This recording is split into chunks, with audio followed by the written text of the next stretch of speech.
sit for 15 more rounds of wait till I get my 218? Absolutely. Absolutely. I don't think Yes. anyone else is willing to do that. So at the end of the day, it feels like, yes, there's a little more, we're going to have more of this drawn out chaos, but I don't know how that ends any differently than what we saw in January. He's been underestimated throughout the process of the year. I mean, without question, his shelf life may be nearing an end here, but for the first time, he's actually standing up and saying, bring it on, as opposed to cowering. So that often brings strength. Yeah. We will see if it does, but he, I think interesting what you said, Melanie, about Hakeem Jeffries. He has a different relationship with Kevin McCarthy than Nancy Pelosi did. We're of different generations. Hakeem Jeffries and McCarthy basically are of the same era. They're not of a bygone era necessarily. So we will see if anyone throws him a lifeline. But there are a lot of moderate Democrats and others who, like I said, don't want the House in chaos. So yeah. I think McCarthy is not in as weak of a position as we may think. Look, we'll see. There's still these discussions that need to play out. I was just looking at that list. I can think of 4 or 5 that will probably vote to kick out McCarthy on the Republican side. Eli Crane has suggested to me earlier this week that he would. Matt Rosendale could be one. Dan Bishop. Obviously, Gates definitely will. Paul Gosar, maybe even Ken Buck, Andy Biggs. So there could be the votes. All McCarthy can afford to lose is 5 if Democrats vote against him. Now, that is the question this morning, too. What do the Democrats do? Hakeem Jeffries, McCarthy said to CBS that he has not had conversations with Hakeem Jeffries about this. Now, I've been told by a senior Democratic source that there's just skepticism within the Democratic caucus about saving McCarthy because, look, McCarthy, in their view, has not done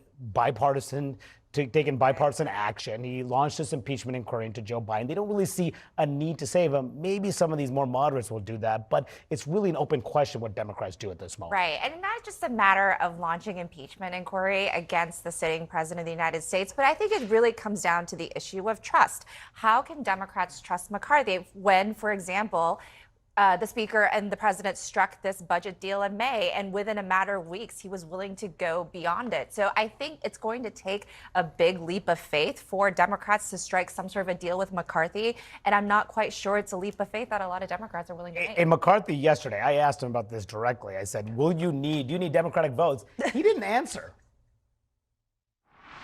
Do you expect to rely on Democratic votes if the vote to vacate comes up? Will you need Democrats to keep you in the speakership? Okay, can we now realize what the question was and realize what has happened today? We were within a few hours of government shutting down, where the military would not be paid, where the border would not be paid. All of that has now been waved away.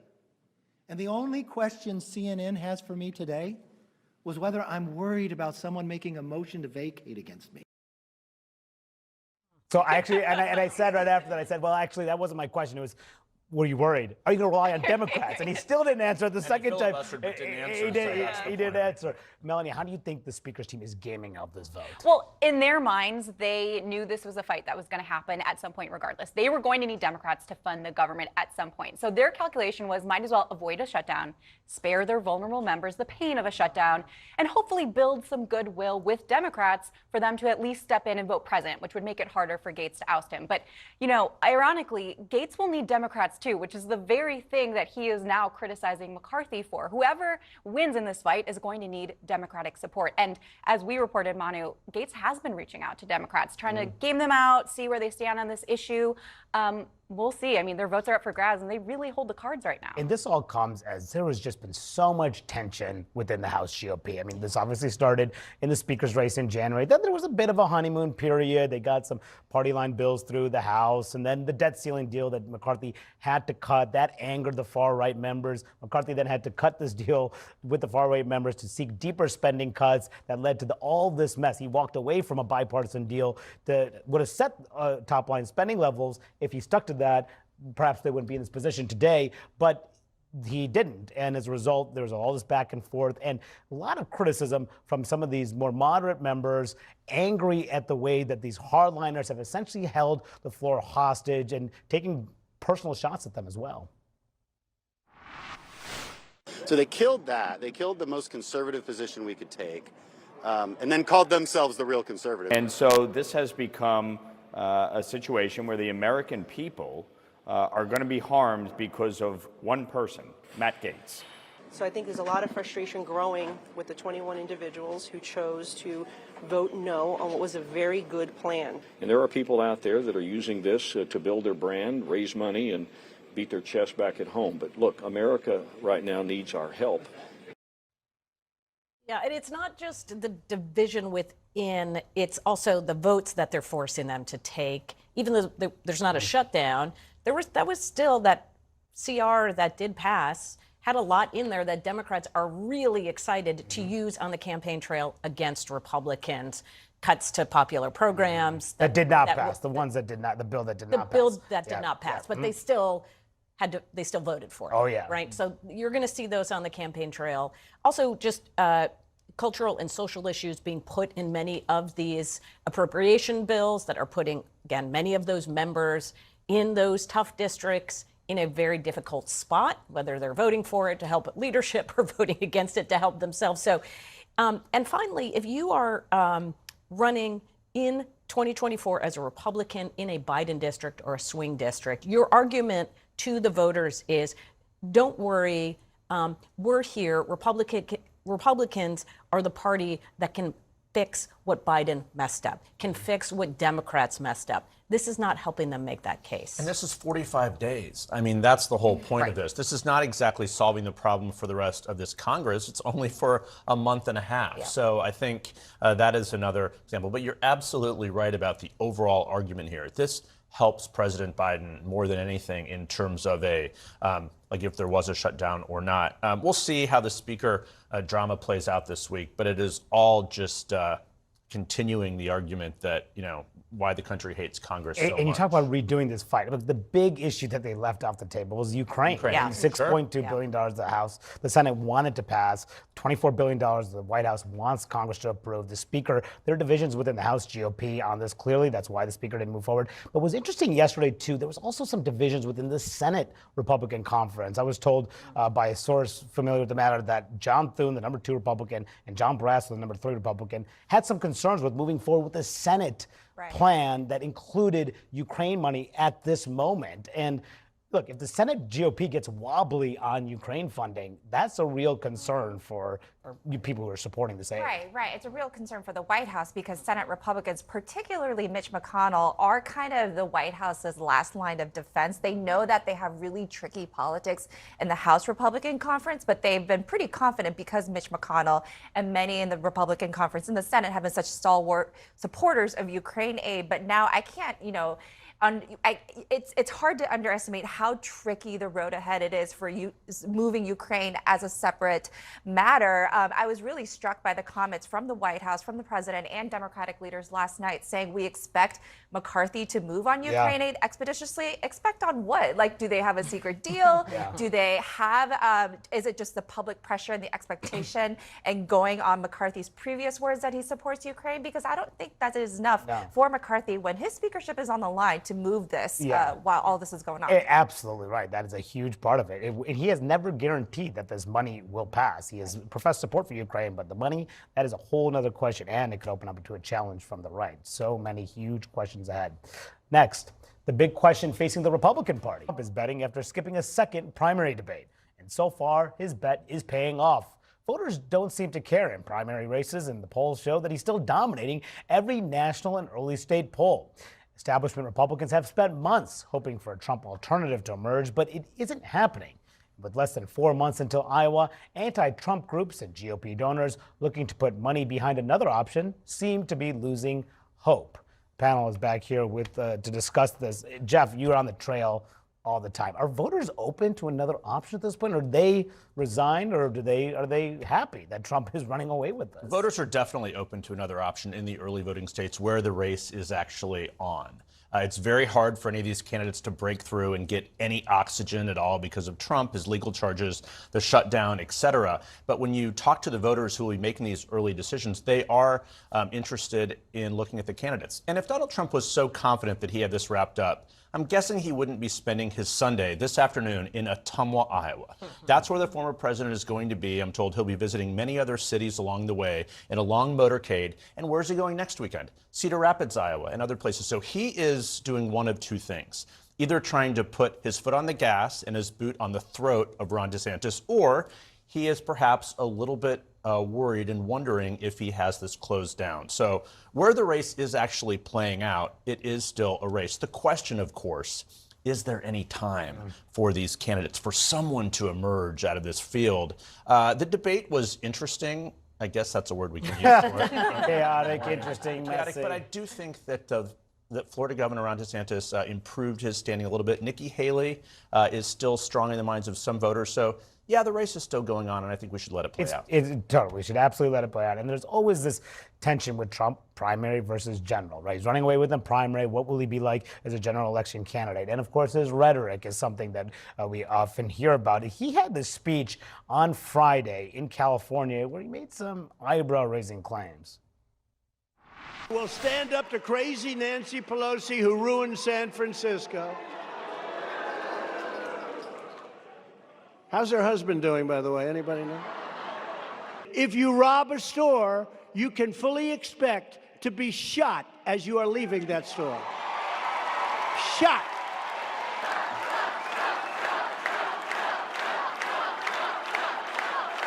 There must be retribution for theft and destruction and the ruination of our country. I mean, he's talking about the former Speaker of the House's husband, who was attacked in the head with a hammer after someone assailant broke into their home in San Francisco, and suggesting that people who rob a store should be shot. I mean, do voters realize or recognize his rhetoric, or why is this not? Is it already baked in? It is already baked in. I don't think there are many viewers out there who say, "Gosh, I don't know what I think about Donald Trump, but now that I saw this, I've changed my mind, or I've now painted this picture of him."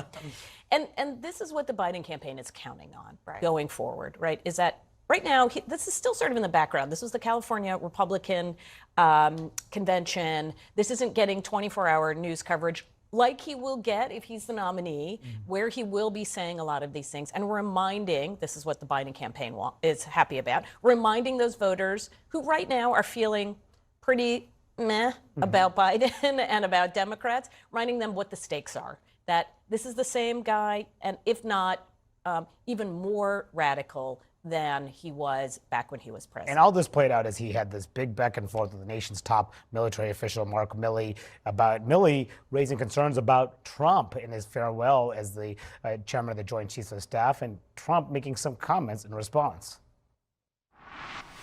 We are unique among the world's militaries.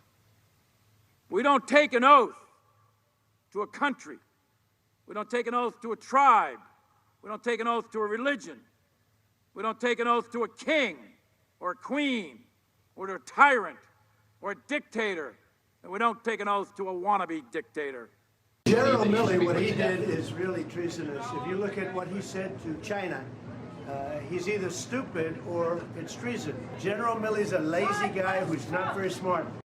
I mean, the nation's top military official and calls Trump a wannabe dictator. Yeah. And then Trump's remarks there calling him treasonous. You know, Trump has defied GOP orthodoxy in so many different ways, but the way he picks fights with the military has been one of the more eye-popping ones. And by the way, we have seen that seep into the party. Just look at in Congress, you have Tuberville holding up military nominations, very unprecedented. And even in the House, they approved an amendment. Sure, it's going nowhere, but to zero out the salary of the defense secretary. So we've seen this shift under Trump, but it is still just remarkable to see those comments. And look, his former defense secretary, Mark Esper, just this morning on Face the Nation, called Trump a threat to democracy. This is Trump's own official in his office in the second term. But the candidates aren't really saying anything about it. The primary candidates who Trump is running against, they don't attack him about this kind of rhetoric. We've heard very little other than Pence and Chris Christie, who just said talked about some of the Milley accusations. But these candidates don't seem to think that this works,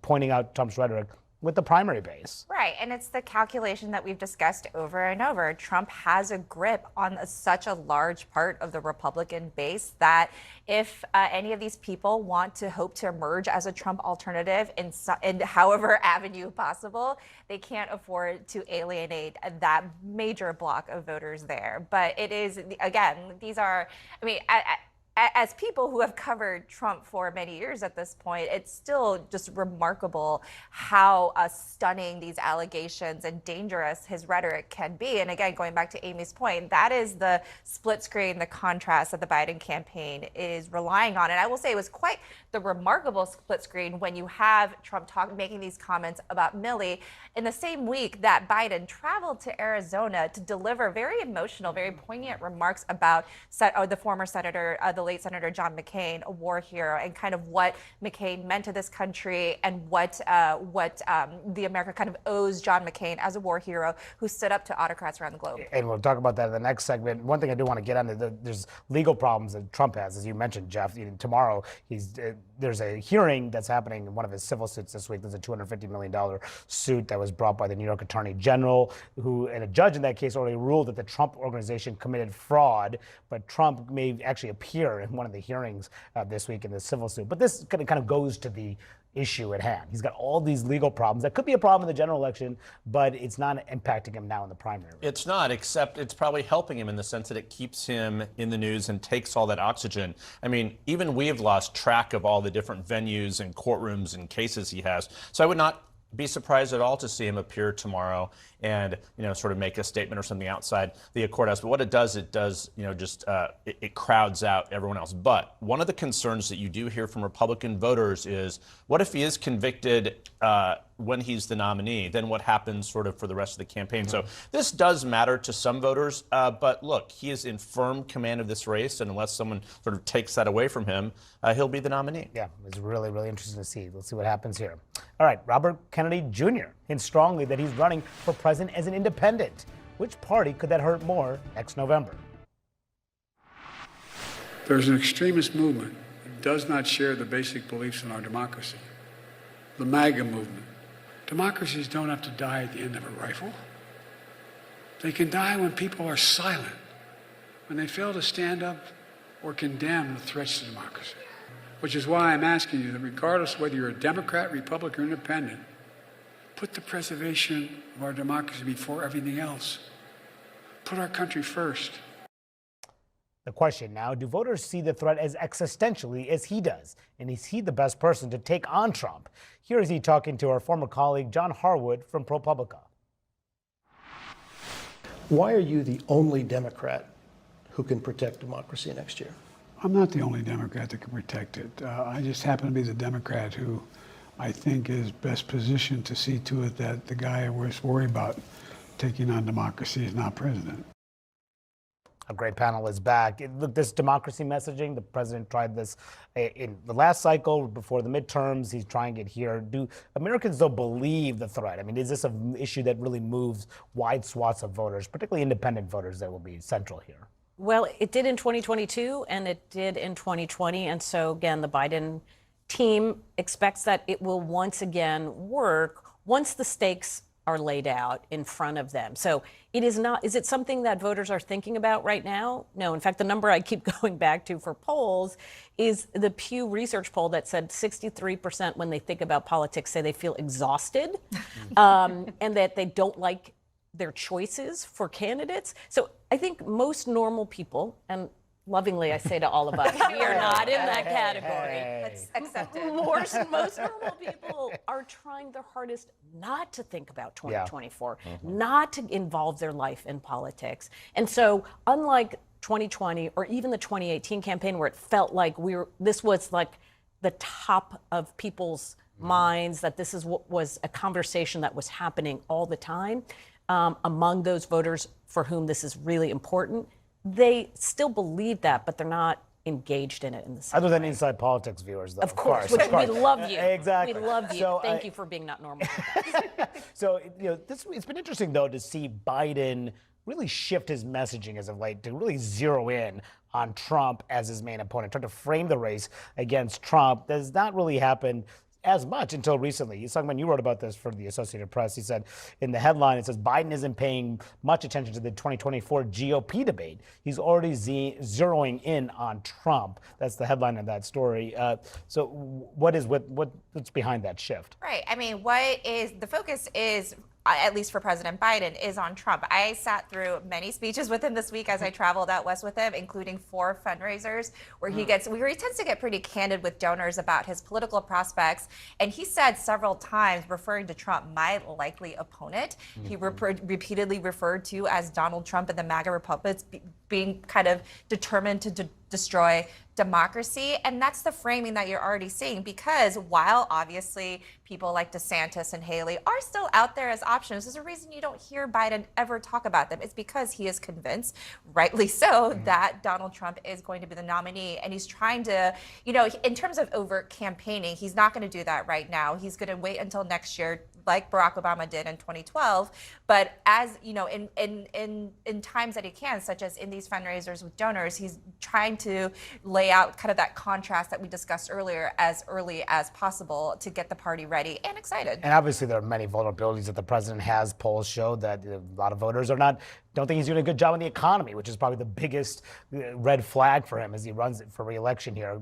Don't approve of his job performance. Overwhelming, or a majority of voters in polls show that. You were with him in Detroit, Sung Min. He went there, became the first president to join a picket line. He's trying to shore up that vulnerability, right, with working class voters. And the question is he saying he's the one who can connect to them, but are they buying that? Is that constituency buying it, particularly in those key Rust Belt states? We'll find out. I mean, I think what happened in Detroit on Tuesday and Wednesday, the visit there from the president holding the bullhorn, and then the next day, the former president, that is going to reverberate all the way until Election Day next year. We don't know what will happen with the strike. A lot of Democrats in the state and others were not that thrilled, actually, to see President Biden not only on the picket line, but to agree to a 40% wage increase for these workers, which is virtually impossible to imagine. So he wants that endorsement so much from the UAW, but the rank and file of the UAW and others, are open and split and open to the former president. So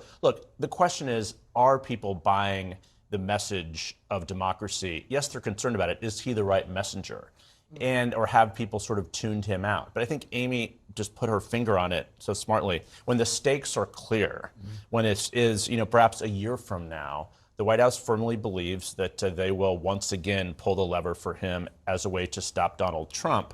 But, there are a lot of challenges with that, and third party first among them is the big. Yeah, the third party I want to get, and of course, Sung Min just what it made.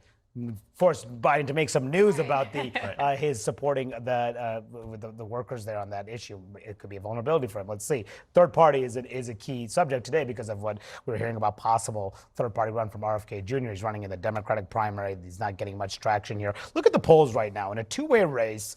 Donald Trump, Joe Biden, dead heat, 46-46. Changes, though, when we add a third party to the ticket here. So 39% to 36%. So Trump drops by 7 points. Biden drops by 10.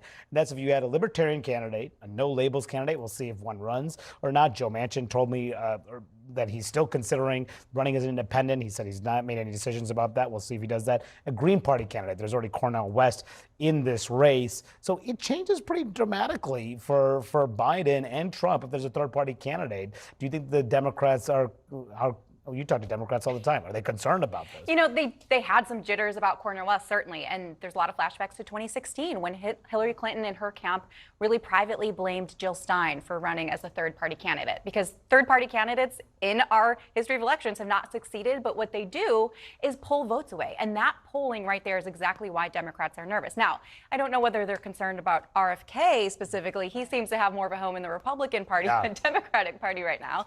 As SMK and I were talking about, he testified in front of a Republican committee, not a Democratic committee in the House this year. Yeah, and look, you could pull away voters from Trump. We'll see if that actually happens. Okay.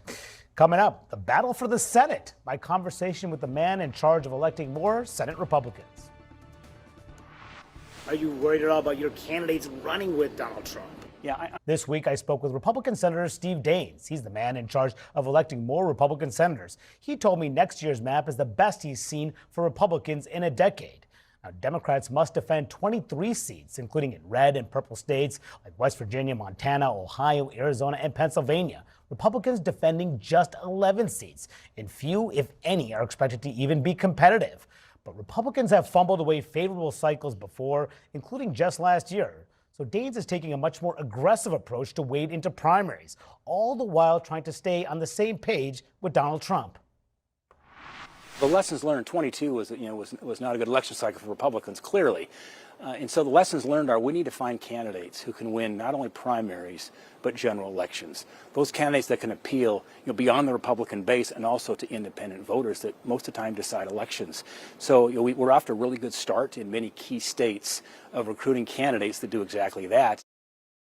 Look, this has been the problem for Senate Republicans for many election cycles in a row, the primaries, how to deal with it. We've seen primaries, NRC chairmen in the past have gotten involved in primaries. They've gotten some blowback. Last cycle, they decided to stay away from the primaries. This cycle, Daines is being more aggressive. He still will have a primary potentially in Montana. Matt Rosendale may run against their preferred candidate. Rosendale is this hard right member. Daines told me he prefers Rosendale should stay in the House. We'll see if he decides to do that. Also in West Virginia, there's a primary there. Ohio as well. Is this cycle any different for the Senate GOP?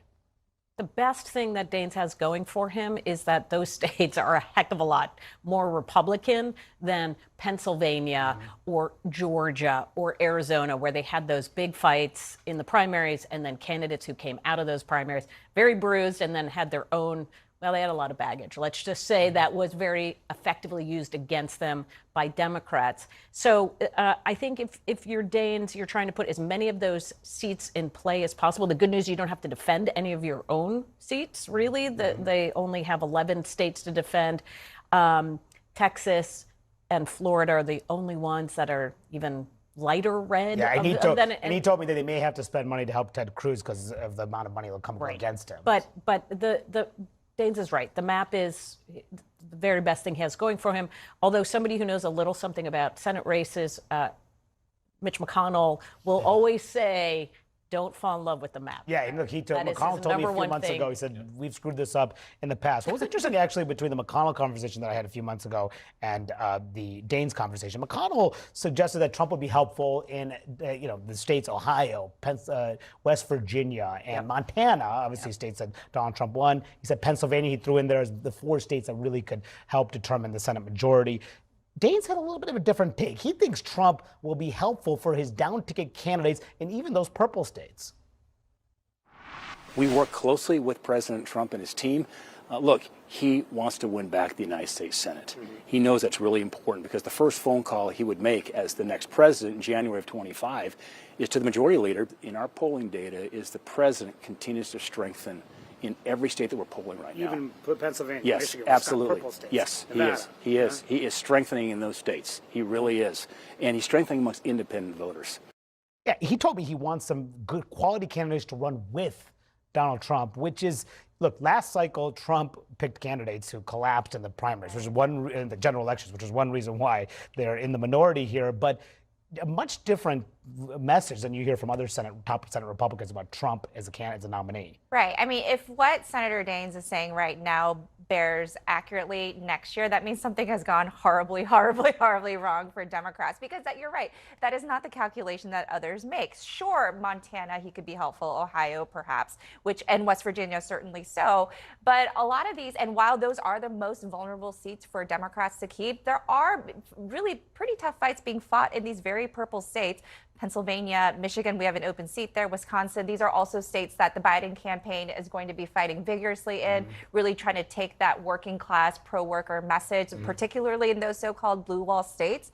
So it's hard to see Daines' calculation bearing out right now, but we'll see. And look, there's the Arizona Senate race is also such an interesting race. Kyrsten Sinema is an independent, unclear if she's going to run. There's a Democrat already running in that race, Ruben Gallego. There's going to be a new candidate, Kari Lake, the gubernatorial candidate who lost in the last cycle. She passed along false claims that the election was stolen from her. She said there was mass fraud, which never hasn't borne out to be true. But Steve Daines had a message for her as she weighs into this race. We're having positive conversations with Kari. I think one thing we've learned from 2022 is voters do not want to hear about grievances from the past. She's a very gifted speaker and leader and politician. I think it's just going to be important for her to look to the future, not so much to the past. Now, the challenge is going to be, will she listen to that advice? The people who run our elections in Arizona sabotaged our elections, so we're still fighting. I have done a lot of research. President Trump won in 2020, and nobody wants to talk about that. Why, for 8 years, has the swamp been trying to bring down President Trump? And it wasn't an insurrection. It was a staged riot. It was a staged riot to cover up the fact that they were going to certify a fraudulent election. I mean, I what do you saw think her- about her candidacy? These are comments that just were made this year, just a few months ago. I saw her this week actually at the Reagan Library at the Republican presidential debate. As much backward-looking talk as forward-looking talk. But never mind what she's going to say. What about the former president?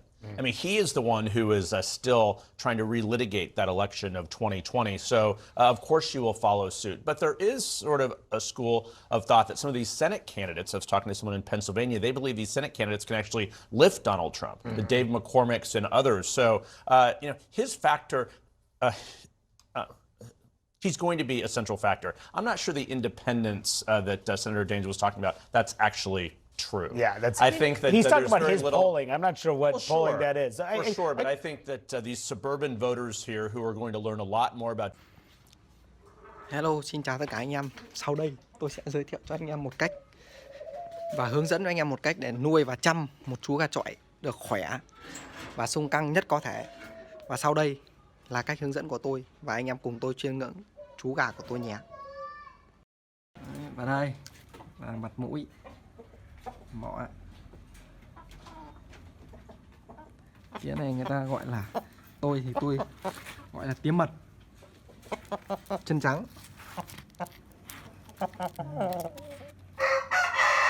Thường thường người ta kỵ gà bạch đầu trí, nhưng mà tôi thì chả kỵ cái móng nào, đá hay là được. Ở đây tôi sẽ nhốt em nó vào bu.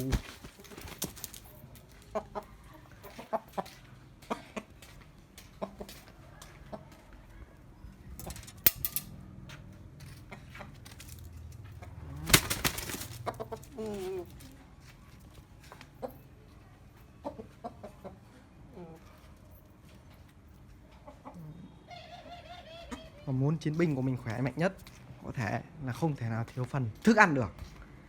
Thức ăn là một phần rất quan trọng. Sau đây tôi sẽ cho anh em hướng dẫn anh em cách để cho gà ăn không bị nấm họng hoặc là tiêu hóa. Đây.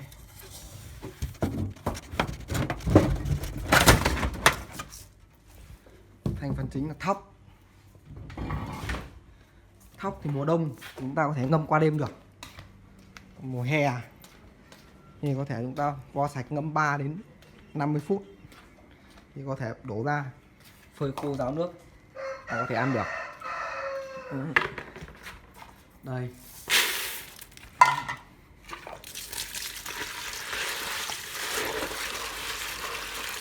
Thóc là cho vào nước này. Quay nước, đãi sạch hết chấu đi. Đãi sạch hết chấu đi.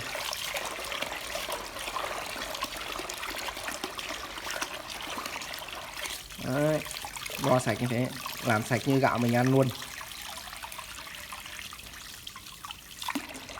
Đấy, đổ nước đi, vo tầm 2 đến 3 lần. Thường thường như tôi, nhà cho các chiến binh ăn xong là vo thì có thể vo được, mình cứ căn bữa, mình vo từ sáng và mình cứ thoát sạch đi như này. Đấy, làm từ sáng, xong là 30-40 phút sau. Thường thường là sẽ là sáng sớm, nhưng mà đây hôm nay thì tôi sáng tôi cho ăn hết rồi. Đây là tôi phải vo thêm và đợi một tí nữa thì là cho ăn. Làm như nào cứ mình cứ cho ăn mình làm một lần cho ăn 2 bữa, sáng tối, xong đêm hôm sau hoặc là sáng sớm hôm sau mình dậy mình lại làm như thế. Đấy, cho nó sạch hết chấu đi rồi. Ngâm như này 3 đến 50 phút. Đấy, ngâm như này 3 đến 50 phút, nước trong như này, ngâm đây 3 đến 50 phút là có thể đổ ra phơi khô cho gà ăn được. Muốn con gà của mình mà sung khăng đỏ khỏe thì không thể thiếu được một lọ mồi cóc như này. Đấy, đây là mồi cóc tôi đặt của anh Trương Lê. Đấy, có mỗi ngày thường bây giờ mùa nóng tôi cứ cho ăn mồi này, thì ngày nào mình phải cho ăn. Đấy, mồi này ngày nào mình cho ăn. Nhưng con này thèm mồi, nó nhìn thấy mồi là nó rình ra để nó mổ luôn. Đấy, nó cứ tìm được ra để nó mổ. Đấy, mồi cho ăn ngày ăn 2-3 viên được, mỗi ngày ăn 2-3 viên. Sáng mình cho ăn thóc xong thì tầm độ 9-10 giờ mình cho ăn mồi kèm theo rau giá cà chua để con gà nó được bổ sung. Ăn mồi này thì có khả năng nó sẽ rất nóng, thì mình cho ăn thêm rau giá cà chua để cho nó hãm cái nóng ấy nó lại. Ăn mồi này thì gà cực kỳ sung căng đỏ khỏe, với cả nhanh vào cốt con gà. Đấy. Nhiều anh em nuôi gà những con gà tơ như này là đã lôi đi cứ thế thử túi bụi rồi, là không cho nó khô khén lông lá, là để nó thử sớm là con gà nó sẽ hỏng cốt sớm. Về sau là xương cốt nó bị như kiểu người anh thế, đấm nhiều vào một chỗ là nó đau. Thì đây con gà thì đánh nhiều vào là sẽ sau là nó sẽ giảm độ tải đi và lông lá nó sẽ bị hỏng. Trong khi đến lúc mà mình vần khai trận rồi, bọn cùng tuổi của mình nó mới vần thì lông lá chúng nó đẹp, chúng nó nhìn thấy mình thì bụi mù lên là chúng nó sẽ bảo mình là gà già, thế không nên. Đây như tôi thường tôi nuôi gà là 11 tháng, 11 đến 12 tháng thì tôi bắt đầu tôi mới cho mở mỏ. Tầm đấy lông lá các thứ là vào cốt hết rồi. Thì nói chung là tầm đấy nó chỉ có ăn với nó nuôi lực của nó thôi, không phải nuôi lông với cả không phải nở xương nở cốt nữa. Vần tầm đấy thì nó sẽ ra đòn ra lối hơn, và con gà mình chăm hàng ngày thì nó cũng sẽ khỏe hơn. Đấy.